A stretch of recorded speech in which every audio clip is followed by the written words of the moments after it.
అయితే ముచ్చట ఏంటంటే చాలా రోజులు క్రికెట్ ఆడడం ఇలా ఆదివారం కాబట్టి క్రికెట్ ఆడడానికి గ్రౌండ్కి అయితే వెళ్ళాం.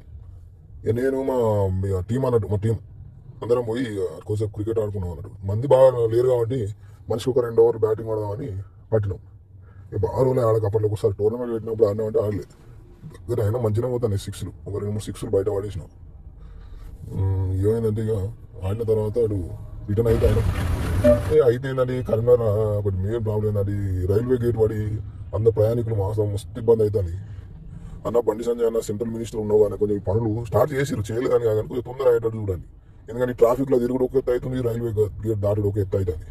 ఇక అటు ఇటు అని ట్రాఫిక్లకి అయితే బయటపడ్డాం. బయటపడిన తర్వాత ఇక్కడ మహాలక్ష్మి హోమ్ ఫుడ్స్ అని కనిపించింది. ఒక కేశవ్ అన్న లడ్డు కొని అంటే ఒక 2 లడ్డులు ఉన్నామని ఆగిన. ఆ లడ్డూలు తీసుకొని నేను ఒకటి కేశవ్ ఒకటి తిన్నాం. దాని లడ్డూలు మాత్రం మస్తున్నాయి. ఎక్కడ ఉంటుందంటే అపోలో పక్కకు మహాలక్ష్మి హోమ్ ఫుడ్స్ అని మస్తున్నాయి.